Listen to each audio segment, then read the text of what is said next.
Thanks for inviting me. And yes, that's correct. This talk and this piece of research is taken from part of the PhD that I worked on in Lancaster. And I'm now working on this specific paper to publish it. So any question, any feedback is much appreciated. So yes, so I'm Center for Corpus Approaches to Social Science at Lancaster University. And the study that I'm presenting today was carried out in collaboration with Trinity College London, which is an international examination board. And yes, so it's part of a larger project that looks at learners' lexical properties in a second language, and specifically in spoken production in L2 English. And today's presentation looks at lexical complexity in L2 English speech, looking at task-related features and specifically task interactivity, so comparing monologic and dialogic tasks, using the Trinity Lancaster Corpus, which is a spoken L2 English corpus built at Lancaster University, which contains over 4 million words and 2,000 speakers. So it's the largest spoken learner corpus of L2 English that exists so far. And it consists of learners' production across a suite of general English exams, which are developed and administered by Trinity College London. So as usual, I always start my presentations with an example because I never know whether my audience is familiar with lexical complexity, and I think examples work perfectly to explain what lexical complexity is. So this is taken from the Trinity Lancaster Corpus. So as I mentioned earlier on, it's a spoken high-stakes exam of L2 English. And this is taken from a discussion between an examiner and the candidate. We're talking about video games. So this is actually the candidate who's talking and says, well, yeah, I think video games really, I guess they can be used as anything, like the gaming industry really has grown. So it's a really important point in the economy, much like any other form of entertainment. And apart from that, like you said, video games can be used as an educational tool. And this is a candidate at C1 level, so an advanced, a proficient user of English as a second language. So looking at this short extract, we can analyze the complexity of the vocabulary that is used, also called richness. And we can first look at the average frequency score of the text using a reference corpus of everyday spoken language, the Spoken British National Corpus 2014, which contains transcripts of everyday informal conversations that take place or that took place in the UK, so by native speakers of English. And in this way, using a reference corpus, for each word in the target text, we extract the corresponding frequency value from the reference corpus. So here you have some examples. And finally, we calculate the mean frequency score of the whole text, which tells us about the type of vocabulary that the learner uses. So it tells us something more about the lexical sophistication. And the average frequency score of a text is interpreted in this way. The larger the mean frequency score, the more frequent the words in the text are. So less sophisticated vocabulary is used. If we dig deeper, we can also highlight repetitions. And here I've grayed out all the repetitions in this utterance. So if we exclude the repetitions and we focus on the unique words instead, the words in black, we can see the variety of vocabulary that is produced by the learner, which is called lexical diversity. And then we can also make a further distinction. We can separate content words and function words. So in this way, we can see the proportion of content or lexical words in comparison to functional grammatical words, measuring lexical density. So based on this example, we can kind of provide some key definitions. First of all, lexical complexity or lexical richness, this is another term that is used in the literature, is the structural dimension of a text, spoken or written. And it refers to the lexical features of a text, which are determined by linguistic rules, contextual variables, but also by speakers and writers' stylistic choices. And there are different frameworks that refer to lexical complexity and try to define the construct of lexical complexity. And the terminology also varies. So in this study, I've focused on 3 components. I've used this specific framework: lexical density, lexical sophistication, and lexical diversity. And each of these components has subdimensions, especially lexical sophistication. And lexical sophistication originally is defined as the proportion of relatively unusual or advanced words in a text. So this definition is based on the frequency of the words included in a text. Recent studies, however, have defined lexical sophistication as a multi-dimensional construct that is not only composed of lexical frequency, but also includes components beyond frequency. For example, range, multi-words units such as n-grams, and also phonological, orthographic, and register-related features. Hypernymy, polysemy, and psycholinguistic properties of words that include concepts such as concreteness, familiarity, imaginability. For this study, I just focused on the first definition, so on the first part of the construct, looking at the frequency of individual words. So I looked at lexical density, sophistication, and diversity, and these are the definitions that I used. Lexical density is defined as the proportion of content words, sophistication as the mean frequency score of a text, focusing on the frequency of the words, so how many infrequent words are used, and then diversity as the variety of vocabulary. And according to this construct, a complex text is composed of a wider variety of lexical items, which are characterized by low frequency scores. So how can we operationalize this construct? Well, there are different indices that are used. And again, I made a choice for today's presentation in particular, and I just selected the main ones. For lexical sophistication, I'll just consider the average frequency score of content words. So you can see from the acronym CW, that stands for content words. And I actually measure the logarithmic transformation of these mean frequency score.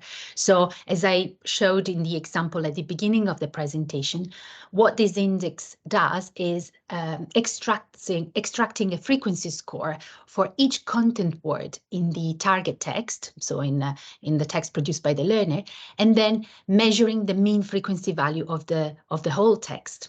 And these frequency scores are taken from the Spoken British National Corpus 2014.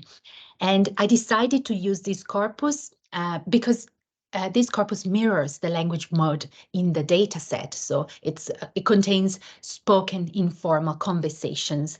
And the choice of the reference corpus is a particularly important point, in my opinion, to pay attention to when we analyze lexical complexity. For lexical diversity, I use the measure of textual lexical diversity, MTLD.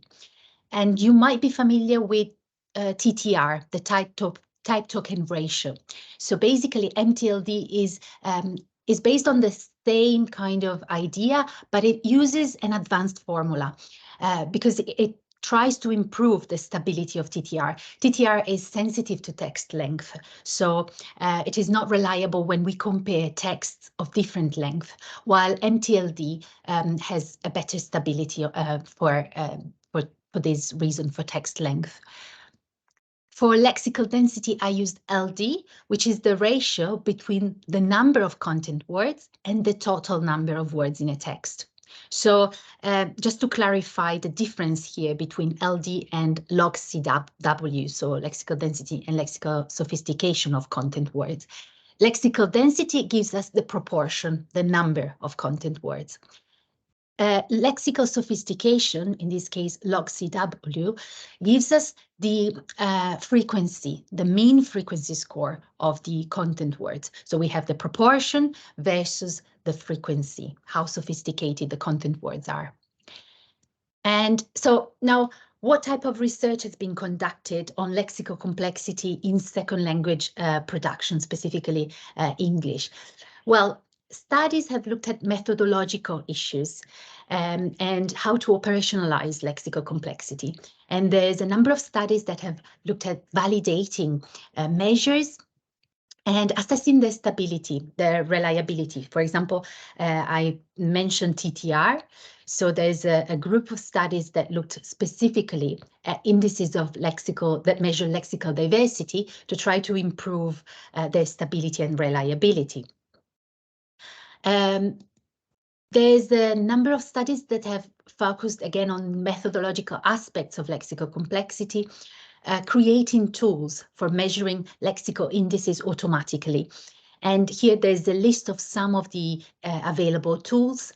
And these tools vary in terms of their performance based on the functionalities, the transparency, and the flexibility that they offer. So, for example, in terms of functionalities, the majority of the existing indices and tools have been developed to analyze written language. So they, for example, they include written reference corpora, sometimes a mix of reference corpora that represent different types of language, and they rarely include data sets of spoken language.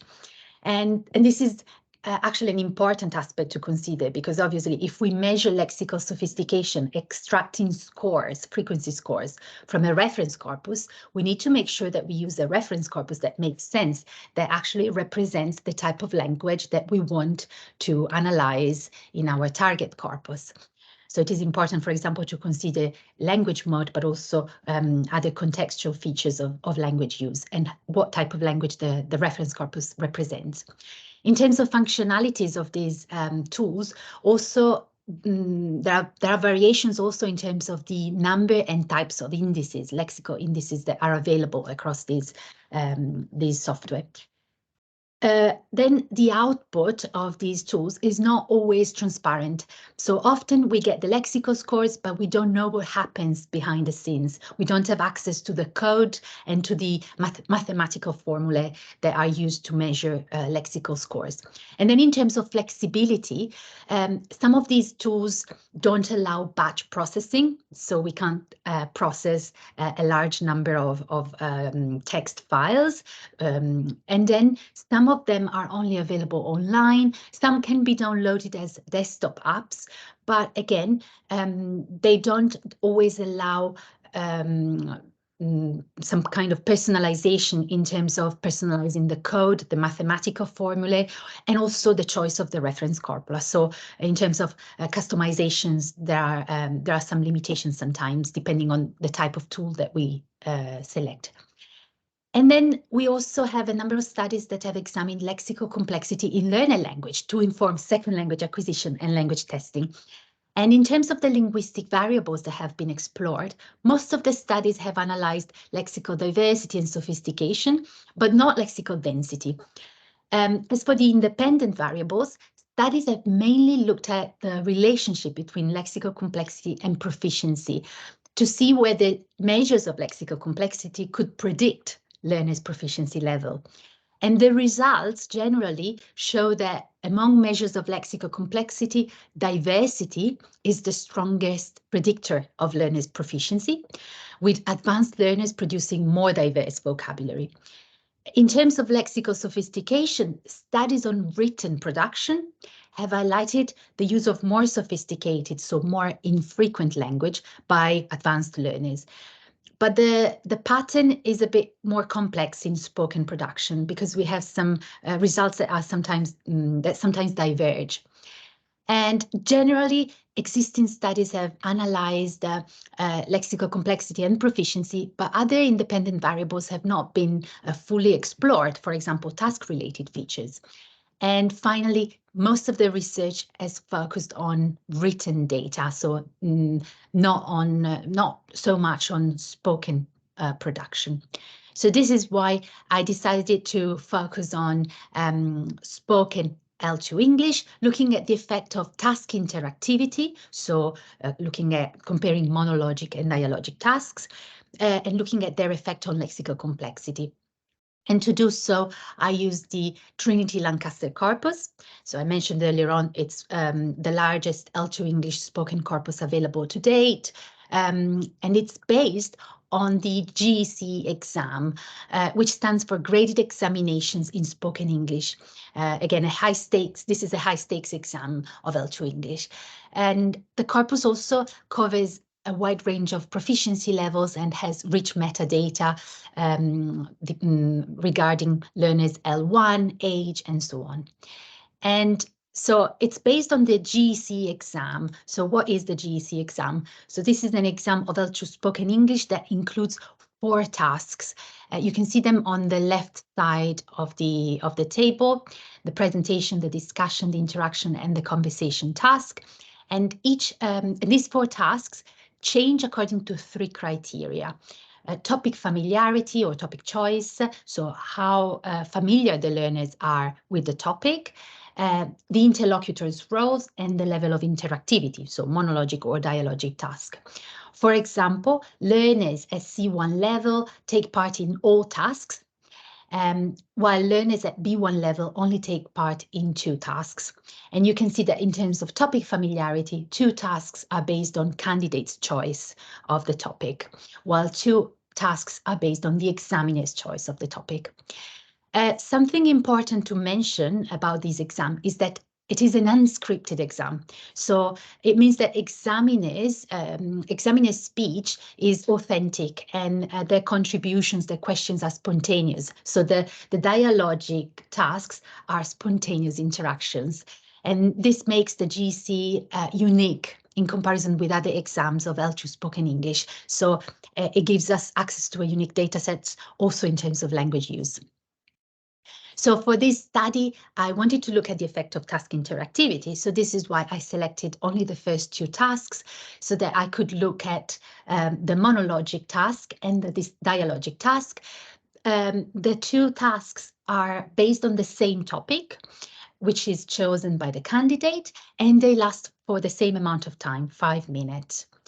So the data set basically that I used was a subset of the Trinity Lancaster Corpus, comparing monologic and dialogic task, controlling for the topic. The L1, I only extracted production by Italian learners to control for perhaps the effect of the L1 in this case, and also I only focus on the C1 level.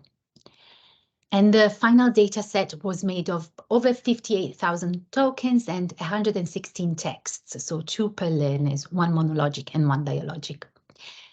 So in terms of methodology, I measured lexical complexity using Lex Complexity tool, and this is a tool that I developed. So when I compared all the existing tools for measuring lexical complexity indices, I noticed all the features that I discussed earlier on in terms of output, flexibility, and personalization. And so I decided to develop my own tool because I wanted to, well, first of all, I wanted to control and check, decide what mathematical formula I was going to use. And I also wanted to use a new word list that I extracted from the Spoken British National Corpus 2014, so that I could use a reference corpus that could mirror the target text, the learner production. And I measured, well, for this presentation, I'll just present 3 indices, as I said. So I'll focus on lexical sophistication of content words. So I mentioned earlier on that I use logCW for this. So how can we interpret this index? Well, the larger the value, the more frequent the vocabulary of a text is. So this means that the vocabulary in this case is less sophisticated. So the larger the value, the more frequently the vocabulary and the less sophisticated the vocabulary is as well. For lexical diversity, I used MTLD. In this case, the larger the value, the more diverse the vocabulary. And for density, I used LD. And again, the larger the value, the more content words are used in a text. And I built a linear mixed effect regression model for each index. Task interactivity was included as a fixed effect, and I used the monologic task as the baseline value. Subject and age group were included as random effects. And here are the results. So starting with lexical sophistication, and if you don't remember, this is the average frequency score of a text. So you can see here that task interactivity affected the mean frequency score of content words, increasing its value of about 0.32 units from the monologic to the dialogic task. And here we're talking about, well, we have decimals because we're talking about logarithmic transformations. This model explains 74% of the variance of lexical sophistication. Of these variance, 36% is due to the fixed effect of task interactivity, and the remaining 38% is due to random effects that include variability linked to individual speakers, age group, as well as additional factors that were not included in the model, of course. So if we look at the distribution of values across tasks, here I've used a box plot that highlights the interquartile range in green with each score. So the score for each text is plotted with a dot, and on the right you have the rain cloud plot that displays the density, the kernel density of the data. So here you see that in the dialogic yeah, you can see that there are larger mean frequency scores in the dialogic task. So learners tend to use more frequent words in dialogues, and this means less sophisticated vocabulary. So what explanation can we give to these results? Well, we can interpret these results thinking about general features of monologic speech and also the specific design of the exam that was administered, so the GESE exam. And in particular, the monologic task in this exam is more structured and formal than the dialogic task. It's a presentation on a topic chosen by the learners. So the learner's communicative purpose is to deliver a discursive oral presentation on a personally relevant topic, trying to maintain the interlocutor, the examiner's interest. And for this reason, learners might use more technical, more specific vocabulary, more formal words. And these words are categorized as infrequent because I use the spoken BNC 2014 as a reference corpus, which includes informal language in everyday interactions. So we have this kind of mismatch. On the other hand, the dialogic task is less structured in the GESE exam. It's a more informal task. And for this reason, more frequent, less technical vocabulary is used, also because the dialogic task is closer to the type of everyday interactive language that is contained in the reference corpus. Now, looking at lexical diversity, task interactivity affected the MTLD index, decreasing its value by about 8.12 units from the monologic to the dialogic task. And again, this is a significant result, and you can see that the model explains about 50% of the variance of MTLD values, and 16% of the variance is due to the fixed effect of task interactivity. So if we look at the distribution of values across tasks, here we can see that the monologic task on the left is characterized by higher scores of lexical diversity. This means fewer repetitions. And we can also see that the interquartile range is wider in the monologic task. So this indicates more individual variation. And possible explanations, again, might be linked to the general features of monologic versus dialogic speech and to the specific design of the GESE exam. So in the monologic task, learners might try to avoid repetitions and might try to use more near synonyms, paraphrases to ensure that the delivery is fluent, clear, and engaging. And so they might vary their vocabulary more, producing fewer repetitions. They might also vary their vocabulary according to the structure of the presentation. They might shift they might shift from more generic terms and vocabulary in the introduction of the presentation to more specific terminology in the body of the presentation. And this again affects the diversity of their vocabulary. In the dialogic task, on the other hand, Again, the type of explanation that we can kind of think about are linked to the design of the exam. So the dialogic task, as I mentioned earlier, is unplanned, more spontaneous, and the communicative purpose is interactive. The register is more informal. And so this, connected to the general features of dialogic speech, also means that this task involves an element of real-time processing, which limits the possibility of editing the language, and with the results of producing less structured speech as well, which is characterized by repetitions, by self-repairs, false starts, and so less variety. And also the low lexical diversity scores in the dialogic task might be due to the negotiation of meaning that takes place in interactive spoken language. So repetitions are used, for example, to create some sort of interpersonal involvement, to create back channeling. So this means that perhaps the dialogic task in this exam promotes some social features of language, and lexical diversity might be influenced by this. And finally, lexical density. So here we see again that task interactivity affected the scores, the lexical density scores, decreasing the value of about 0.5 units from the monologic to the dialogic task. We have 49% of the variance of lexical density explained by the model, and of this percentage, 35% is due to the fixed effect of task interactivity. So looking again at the distribution of values, we see that in the monologic task on the left, we have higher scores of lexical density. So if you remember, lexical density is the proportion of content words. So learners seem to produce more content words in the monologic than in the dialogic speech. And why is that? Well, the use of more content words in the monologic task might be linked to longer phrases. And here I'm thinking about studies on register variation, and particularly I'm thinking about Bybe's work on register variation. So Bybe's research highlighted different dimensions of variations in language use based on the communicative context, but also on functional use of language.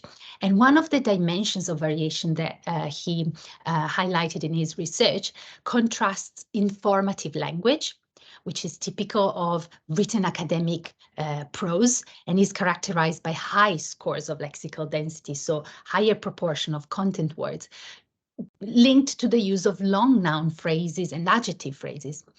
And this informative language is contrasted by Bybe with involved language, which is typical of spoken informal conversation, which on the other hand is characterized by smaller scores of lexical density and short noun and adjective phrases. And Bybe talks about a continuum of variation with informative language, so the academic written prose, and involved language typical of spoken interactions at the two ends. And so according to his research, we can perhaps hypothesize that the language produced in the monologic task is closer to the informative dimension, so to the is closer to written language. And for this reason, it might include longer phrases, while on the other hand, the dialogic task, the production, the language produced in the dialogic task might be closer to the involved language.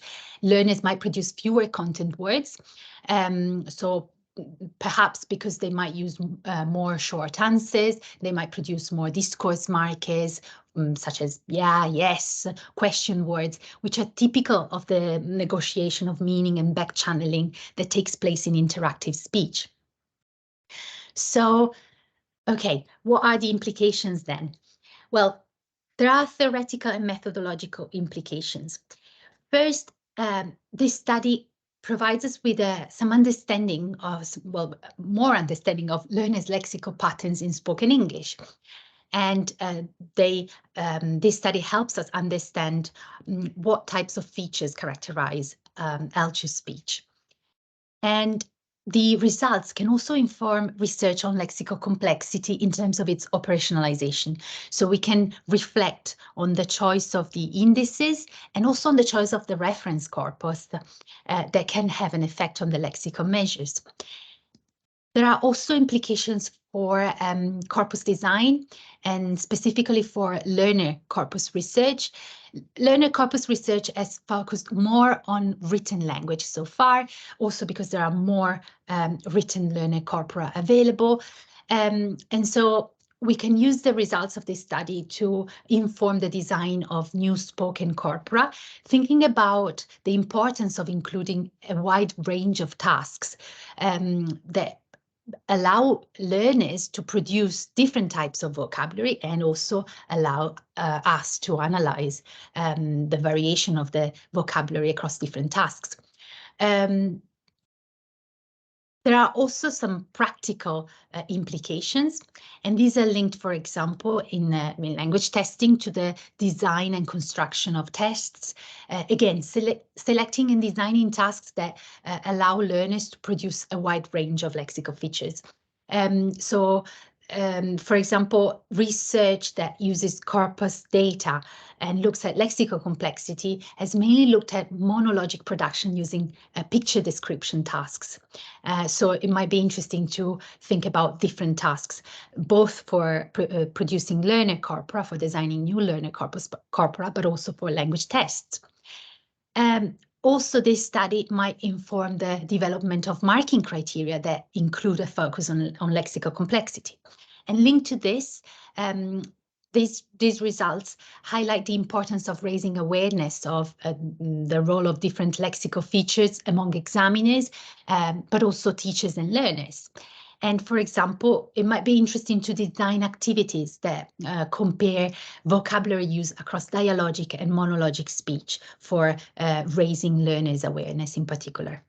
So what are the next steps? This slide says next steps, but some of these I've already concluded some of these, and I'm now working on publication. So I've already looked at other L1s, other proficiency levels and tasks in the Trinity Lancaster Corpus, analyzing how they affect lexical complexity scores. But I would like to look at lexical complexity in other data sets, of L2 English production.